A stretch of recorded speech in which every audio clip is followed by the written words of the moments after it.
A stock market correction is here, with the Nasdaq 100 down 10.8% from its July high, and this is likely just the start. Last night, the Japanese stock market had its worst drop in history, larger than the Black Monday crash of 1987. The Nasdaq 100 is expected to open Monday down another 5.5%, signaling a massive sell-off ahead. The S&P 500 is expected to sell off another 2.5% Monday. Even Bitcoin is down 10% for the day, and nearly 20% over the past 5 days. Many investors are worried we may not just have a correction, but a full-blown stock market crash ahead. That may be correct, but the future is unknown. We have global conflicts, a slowing job market, possible recession, low savings rates, elections, and a whole lot of uncertainty. Plus surprising news stories over the weekend, like Warren Buffett selling half of his massive Apple position, stockpiling $277 billion in cash. Investors are wondering whether he's been preparing for a crash.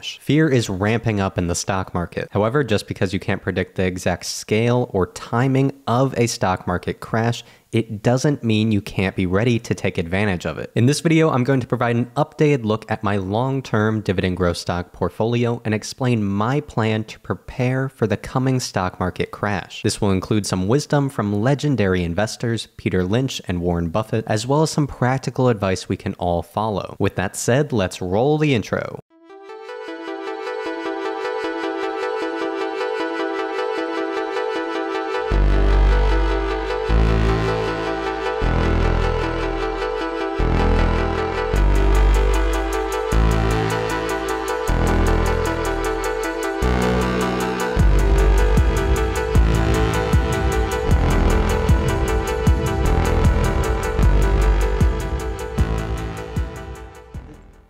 My name is Zach, this is Dividend Data, and you should leave a like and subscribe to the channel if you enjoy the video. Please sign up for our email newsletter so you can get these videos plus a bunch of other great content straight to your inbox. Also, please sign up for dividenddata.com, which is the stock research tool I'll be using throughout the video. Links in the description and pinned comment. First, let's take a look at my current dividend portfolio, which I update every month here on the channel. It is available for everyone to see on my website, dividenddata.com, along with my watch list. On top of that, you can track your own portfolio and watch list, as well as use my advanced stock research tool to help you find better investments. But enough of that, let's get into the meat of my portfolio. I have documented the growth of this account all the way from $30,000 to the current value of $181.5 thousand.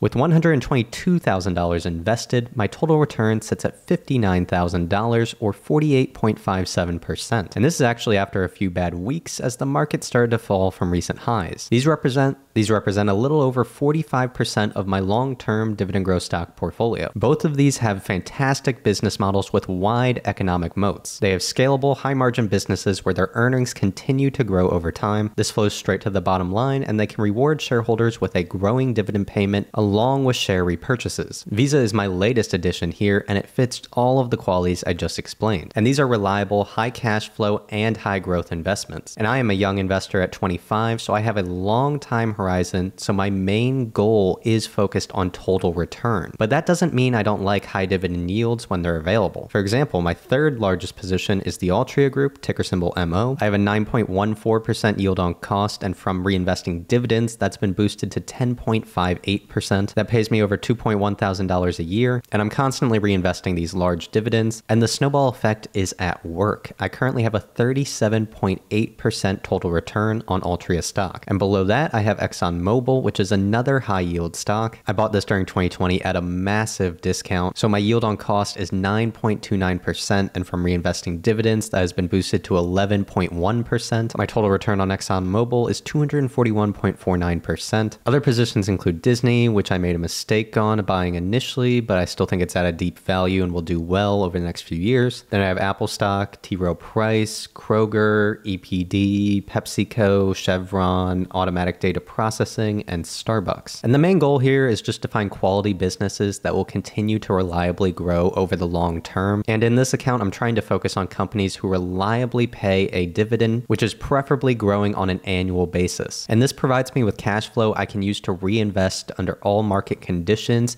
and eventually have it compound to a point where I could live off of it if I had to. And I just had my largest month of dividend income ever. In July, I got paid $586.79 in dividend income. All of that was reinvested into buying more stocks. That include $58.29 from Disney, $515.75 from Altria Group, and $12.75 from ADP. In total, my dividend portfolio has paid me $13,796 in dividends. Last year, it was $3,500, and so far in 2024, I'm at $2,768. It's nice to have this dividend income consistently buying shares, especially if we go into a stock market crash. More on that later. However, we've already had a lot of volatility in the past month, and I've used it as a buying opportunity for some of the stocks I've been targeting. Specifically, I bought a ton of Visa, 16 shares at a cost per share of $255.69, which was a total cost of $4,091. I also bought 4 shares of Disney at a cost per share of $89.85, which is a total cost of $359.40. And finally, I bought 4 shares of Starbucks at $72.89, which is a total cost of $291.56. In total, I spent around $4,700 on stocks the last month. However, I have to make sure that I have cash at the ready, especially if we're going into a stock market crash. The recent market turmoil should have you a little concerned, but it does not mean you should be fearful of investing. A potential market crash or correction is nothing to be fearful of, and this is shown throughout history. I'm going to let Peter Lynch, one of the best investors of all time, break this down for you.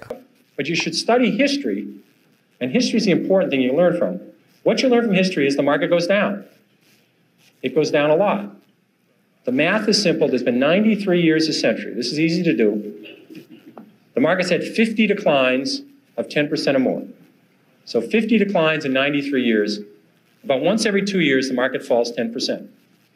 We call that a correction. That means, that's a euphemism for losing a lot of money rapidly, but we call it a correction. And so 50 declines in 93 years, about once every 2 years, the market falls 10%.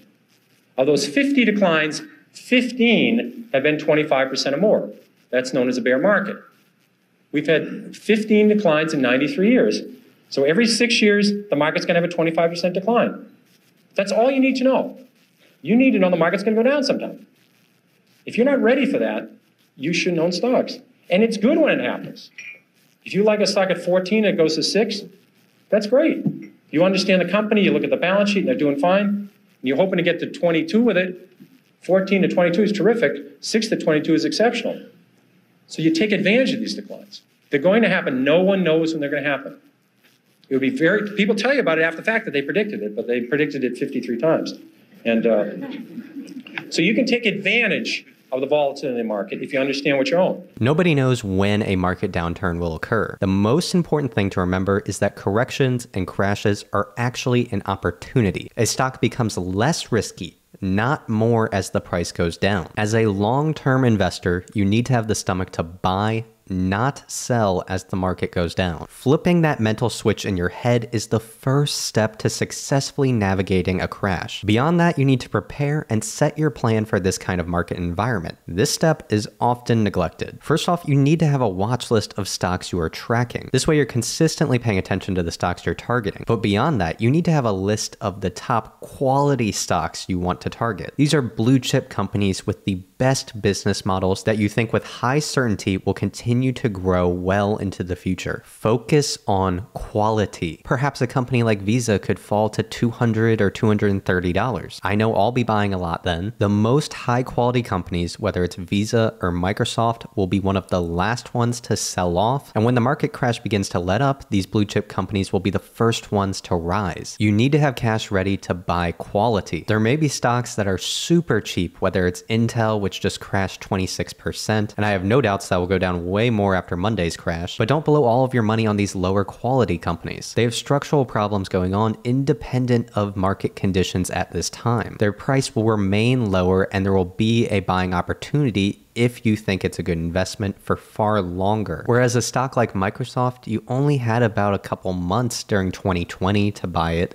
before it raced back up to all-time highs. And in the 2022 tech crash, you really only had about a year to get in. So if there is another correction, make sure you have cash at the ready and wait for quality to come on sale. And this list of your top quality stocks may look a little bit different for everyone depending on their investing goals, but it's important to roughly build out your list. You can edit it over time and even add price targets for when you think it's a good value. Then as soon as a market crash happens, open up your list and focus on those stocks first. Don't go bottom feeding for the lowest quality companies. If you have this kind of list ready to go, then you'll be focused and will make you far better prepared to navigate a market downturn. But this also emphasizes the importance of having cash ready on the sidelines. If you don't have cash at the ready, then consider cutting some of your lower quality stocks and transition that money into higher quality stocks, which you will own for the long term. For example, if this stock market crash got very notable, then I would consider cutting T. Rowe Price and a couple others and reallocating that money towards other stocks. And I'm not saying that you should only buy these blue chip companies during a stock market crash. In fact, I believe that quality of the underlying business is by far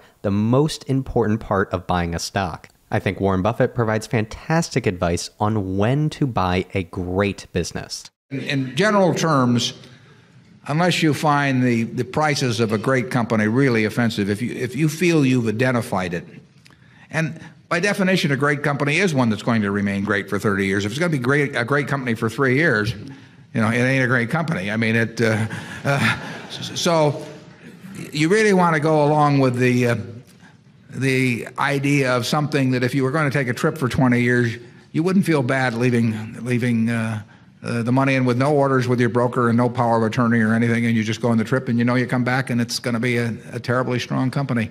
I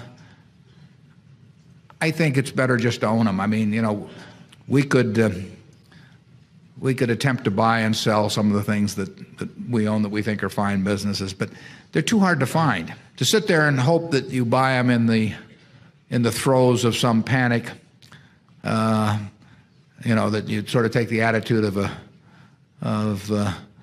mortician, waiting for a flu epidemic or something. I mean, let's just say there was no stock market, and the owner of the best business in whatever your hometown is came to you and said, "Look,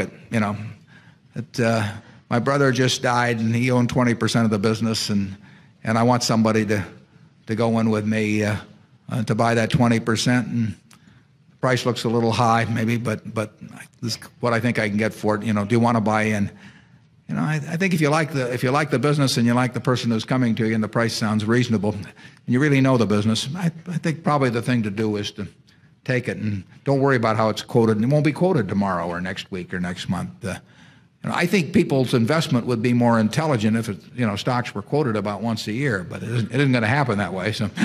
When you're investing in stocks, you're buying a partial ownership stake in a business. So you always need to look to the underlying asset and what it's producing to determine how you feel about it as an investment. Companies like Microsoft continue to grow earnings over time, pay out higher dividends, buy back more shares, and make future acquisitions to increase the size and scale of their business. This is real value creation, and stocks are not just a price which goes up and down that you trade on. A stock market crash is nothing to fear, and it is in fact an opportunity. In these downturns, you should prioritize buying quality companies that you understand. However, you should not exclusively wait for these once-in-a-lifetime stock market crashes to try and invest in these companies. Time in the market is better than timing the market. Investing is a long-term game, and I'll be here doing what I'm doing, and I am just getting started. Subscribe to the channel if you want to see future portfolio update videos. Sign up for dividenddata.com to use the stock research tool I've shown throughout, as well as getting real-time looks at my dividend portfolio and what I'm buying. Please sign up for my email newsletter to get these videos and more content straight to your inbox. Link in the description and pinned comment. Thanks for watching.